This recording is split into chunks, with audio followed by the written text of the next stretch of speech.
میرے پیارے آقا صلی اللہ تعالی علیہ وسلم کے پیارے دیوانوں، یہاں پر آخری بات عرض کر کے میں اپنی گفتگو کو ختم کرتا ہوں۔ میرے پیارے آقا صلی اللہ علیہ وسلم کے پیارے دیوانوں، تفسیر کبیر میں آخرت میں لوگ 3 قسم کے ہوں گے۔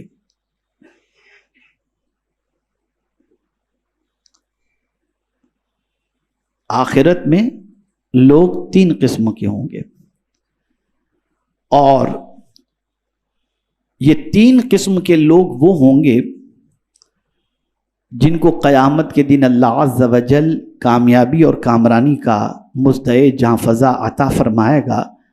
ان میں سے پہلا، جس سے اس کے متعلق یقین ہے، یعنی یقین ہے قیامت کے بارے میں کہ یقین قیامت پیدا ہوگی، قیامت قائم ہوگی، اور جو قیامت پر یقین رکھے، جیسا کہ وَبِالْآخِرَةِ هُمْ يُوقِنُونَ، یہ قرآن شریف کے اندر جس کے دماغ کے اندر آخرت کا یقین پیدا ہو جائے۔ میں آپ کو مثال کے ذریعے سمجھاؤں، جب آپ کے ذہن میں یہ بات پیدا ہو جائے گی کہ مجھ سے کوئی حساب لینے والا ہے، تو آپ سنبھل کر کے چلیں گے، اور یہ تصور نکل گیا تو آپ اپنی مرضی سے زندگی گزاریں گے۔ تو جب کسی انسان کو یہ یقین ہو جائے کہ قیامت قائم ہونے والی ہے، تو اس کے دل میں اللہ عز و جل کے فرمان کا اور اس کے رسول صلی اللہ علیہ وسلم کے فرمان کا اثر ہوگا۔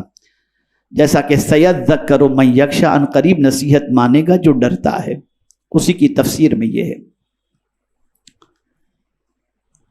دوسرا، وہ شخص قیامت کے قائم ہونے کا تو قائل ہے، لیکن اسے مکمل یقین ہے۔ بڑی معذرت کے ساتھ عرض کرتا ہوں، آج کل لوگوں کا یقین بڑا کمزور ہو گیا ہے، اتنا کمزور ہو گیا ہے کہ میں آپ کو کیا بتاؤں، بہت کمزور ہو گیا، بہت کمزور ہو گیا۔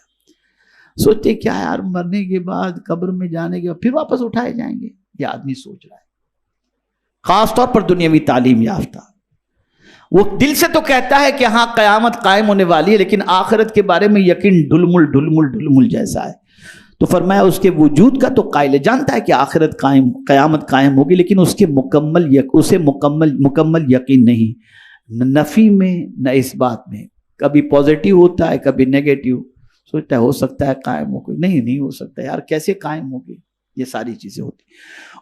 تو ایسے شخص کے حوالے سے بھی فرمایا گیا کہ اس کو برابر نصیحت کی جائے، برابر نصیحت کی جائے۔ ایک تو آخرت پر یقین رکھنے والے کو نصیحت کرو تو اس کو نصیحت نفع پہنچائے گی۔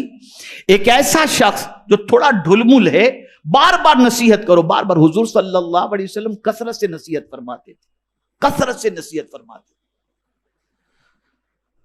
تو برابر نصیحت کرتے رہو، ایک دن اس کا یقین پختہ ہو جائے گا، دونوں کو فائدہ پہنچے گا۔ لیکن تیسرے کے بارے میں فرمان ہے کہ اس کا مکمل طور پر منکر ہے، یعنی جو شخص آخرت کے بارے میں یقین رکھتا ہی نہیں ہے، اسے پھر کوئی تقریر نفع نہیں پہنچائے گی، کوئی نصیحت نفع نہیں پہنچائے گی۔ میرے پیارے آقا صلی اللہ تعالی علیہ وسلم کے پیارے دیوانوں، اپنے دل کو ایمان کی دولت سے مالا مال کریں، اور یہ جملہ یاد رکھیں کہ اگر اللہ اور اس کے رسول کے فرمان کا اثر دل پر نہیں ہوتا تو سمجھ لینا کہ ایمان بھی کمزور ہے، اور ساتھ ہی ساتھ ہمارا دل بھی سخت ہو چکا ہے۔ اب اس دل کی سختی کا علاج اور ایمان کی مضبوطی کا طریقہ کیا ہے؟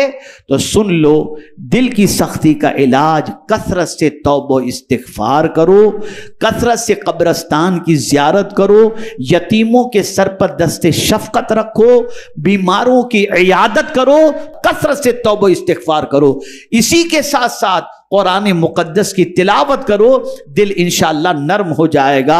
اور اسی کے ساتھ ساتھ میرے پیارے آقا صلی اللہ تعالی علیہ وسلم کے پیارے دیوانوں، ایمان کے اضافے کے لیے، ایمان کی ترقی کے لیے قرآن مقدس کی تلاوت کثرت سے کرنا چاہیے، رسول رحمت صلی اللہ تعالی علیہ وسلم کے احسانات کو یاد کرنا چاہیے، اور اسی کے ساتھ ساتھ آخرت کے بارے میں فکر رکھنی چاہیے.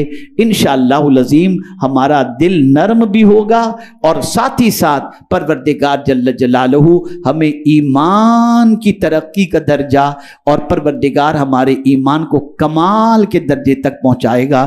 اللہ تعالیٰ آقا کریم صلی اللہ علیہ وسلم کے صدق و طفیل مجھے آپ کو سب کو اللہ اور اس کے رسول کے ارشادات پر عمل کرنے کی توفیق نصیب فرمائے. دیکھیے میں پھر عرض کر دیتا ہوں، آپ برابر آتے رہیں، برابر محنت کریں اور سیکھنے کی کوشش کریں.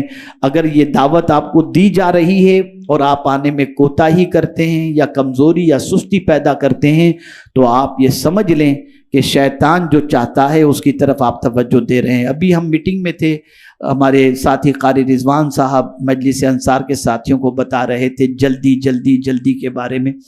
تو مجھے اس وقت بات یاد آئی تھی، لیکن میں اس وقت چونکہ وقت کم تھا، یہاں آنا تھا تو میں نے نہیں بتایا، لیکن آپ کو بتا دوں.